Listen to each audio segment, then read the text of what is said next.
मानव अनुभव में सुगंध का स्थान अत्यंत विशेष है। दृष्टि और श्रवण की तुलना में गंध की अनुभूति सीधे मस्तिष्क के उन क्षेत्रों से जुड़ी होती है जो स्मृति, भावनाओं और आंतरिक प्रतिक्रियाओं को नियंत्रित करते हैं। इसी कारण कभी कभी कोई परिचित सुगंध अचानक किसी पुरानी स्मृति को जागृत कर देती है।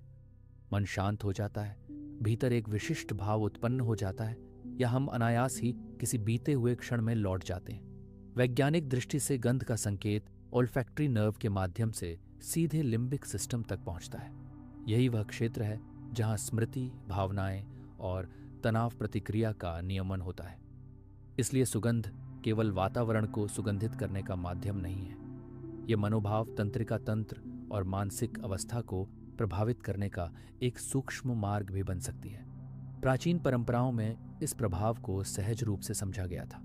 मंदिरों में धूप और चंदन का उपयोग, ध्यान में सुगंधित जड़ी बूटियां और आयुर्वेद में पुष्पों की सुगंध का प्रयोग, ये सभी इस तथ्य की ओर संकेत करते हैं कि गंध का अनुभव मन और चेतना को प्रभावित कर सकता है। हमने जीवन में बहुत कुछ सीखा है, कैसे दिखना है, कैसे बोलना है, कैसे आगे बढ़ना है और कैसे लोगों पर प्रभाव डालना है। लेकिन एक ऐसी चीज है जो हर क्षण हमारे साथ रहती है, जो बिना अनुमति हमारे भीतर प्रवेश करती है और बिना शब्दों के हमें प्रभावित करती है। वह है सुगंध। अक्सर हम सुगंध को केवल दो सीमित अर्थों में समझते हैं, या तो आकर्षण का माध्यम या किसी अप्रिय गंध को छुपाने का तरीका। इत्र लगाया और काम पूरा, अगरबत्ती जलाई और वातावरण ठीक हो गया। पर यदि सुगंध केवल बाहरी सजावट होती तो वह हमें भीतर तक क्यों छू जाती? वह बिना पूछे हमारे मन की अवस्था क्यों बदल देती? कभी ऐसा हुआ है कि आप सामान्य दिन में चल रहे हो और अचानक किसी गंध ने आपको रोक दिया हो? कोई दृश्य नहीं, कोई शब्द नहीं, फिर भी भीतर कुछ हिल गया हो।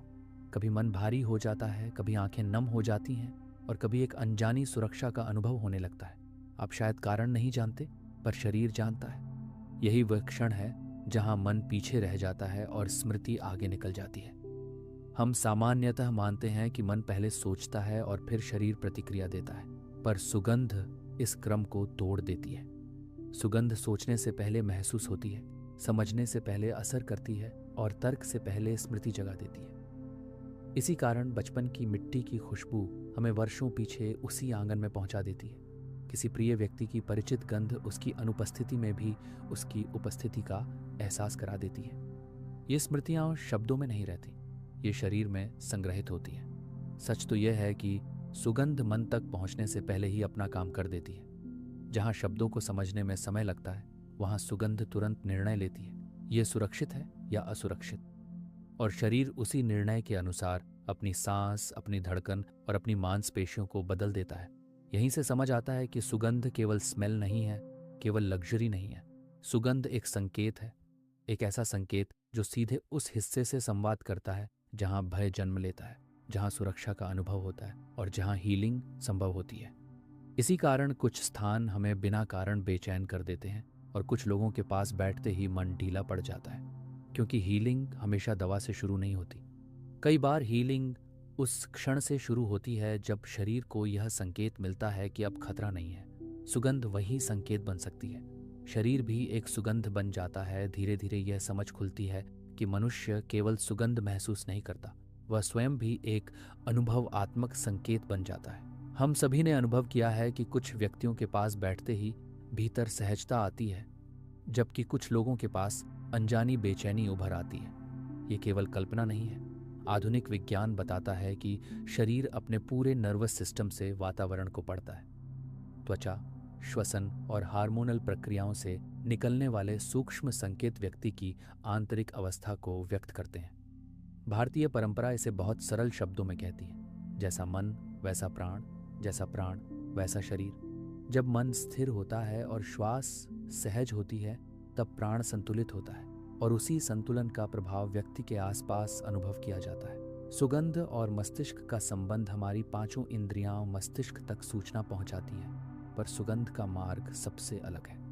ऑल्फैक्टरी सिस्टम सीधे लिम्बिक सिस्टम तक पहुंचता है, वही स्थान जहां स्मृति, भावना और सुरक्षा का अनुभव रहता है। इसी कारण किसी गंध का प्रभाव तुरंत होता है। हम पहले महसूस करते हैं, बाद में समझते हैं। मंदिर की धूप सुरक्षा का अनुभव दे सकती है, अस्पताल की गंध भय जगा सकती है और घर की परिचित खुशबू मन को ढीला कर सकती है। ये धार्मिक अनुभव नहीं बल्कि एक न्यूरोलॉजिकल रिस्पॉन्स है। यहीं से स्मेल थेरेपी की अवधारणा जन्म लेती है। ये कॉन्शियस माइंड से संवाद नहीं करती, ये सीधे अवचेतन से बात करती है।